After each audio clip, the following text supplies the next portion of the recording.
এসেছে। এরপর সেই বাস কন্ডাক্টরটাই মুরলিকে সত্যার দিকে হাত দেখিয়ে চিনিয়ে দেয়। মুরলি সত্যার কাছে আসলে রামকৃষ্ণ মুরলিকে বলে এই ফোনটা আমি রাস্তায় পেয়েছি। ফোনটা দিয়ে রামকৃষ্ণ সেখান থেকে চলে যায়। কিন্তু আসল ঘটনা তো এবার শুরু হবে। সত্য একজন অন্য লোকের সাথে চলে যাচ্ছিল এটা ভেবে খুব চিন্তিত হয়ে পড়ে। তাই মুরলি তাকে একটি পার্কে নিয়ে যায় তার মন ভালো করার জন্য।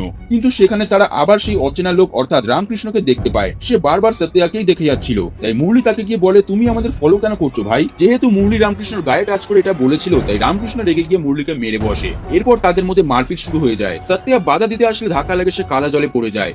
এরপর সেখানে লোক জ্বর হলে মুরলি সত্যাকে নিয়ে চলে যায়। রামকৃষ্ণ এটার বদলা নেওয়ার জন্য তার চেনা জানা এক ক্ষমতাবান ব্যক্তিকে ফোন করে।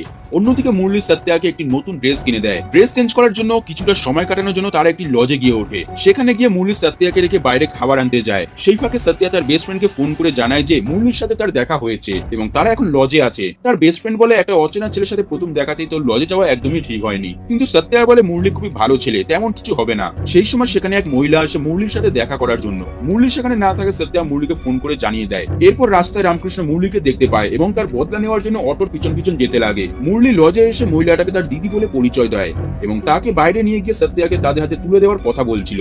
আসলে মুরলি ছিল একজন প্রতারক এবং মানব পাচারের মতো খারাপ কাজের সাথে জড়িত। সে সবার সামনে শুধু ভালো মানুষ সেজে ভাবতো। সত্যার ভিতর থেকে সবকিছু শুনতে না পারলেও তার মনে একটু একটু ভয় ও সন্দেহ জন্মাতে শুরু হয়। মুরলি রুমে ঢুকলে সত্য তখনই বাড়ি যাওয়ার কথা বলে। মুরলি সত্যাকে পরে যাওয়ার কথা বললে সত্য তখনই যাওয়ার জিদ করে। তাই মুরলি এবার রেগে তার আসল রূপটা সামনে আনে এবং সত্যার উপর জোর খাটাতে শুরু করে। তখনই বাইরে থেকে কেউ দরজা নক করছিল। সেই সময় সত্য বাথরুমে গিয়ে ভিতর থেকে লক করে নেয়। মুরলি দরজা খোলা মাত্রই রামকৃষ্ণ এক ঘুষি মারে তাকে।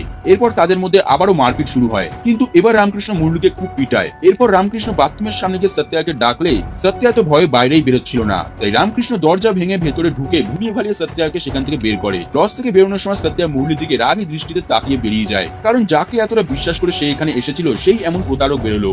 এরপর রামকৃষ্ণ সত্যাকে নিয়ে যাওয়ার সময় জানায় স্টেশনে যখন রামকৃষ্ণ দাঁড়িয়ে ছিল তখন গন্ডগোলের কারণে মুরলির ফোনটা হারিয়ে যায়। রামকৃষ্ণ যখন ফোনটা পেয়েছিল তখন সেই ফোনে একটা কল আসে। সেই কল রিসিভ করে রামকৃষ্ণ জানতে পারে সত্যার সাথে এমনটা হওয়ার পরিকল্পনা চলছে।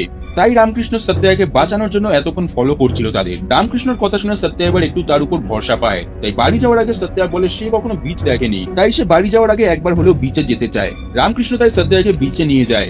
শেষ পর্যন্ত রামকৃষ্ণের সাহায্যে সত্য মুরলির ফাঁদ থেকে রক্ষা পায়। সিনেমাটি একটি সামাজিক বার্তা দিয়ে শেষ হয়। অপরিচিত ও অজানা মানুষের সাথে বিশেষ করে অনলাইনে যোগাযোগ করার সময় সাবধান ও সতর্ক থাকা উচিত।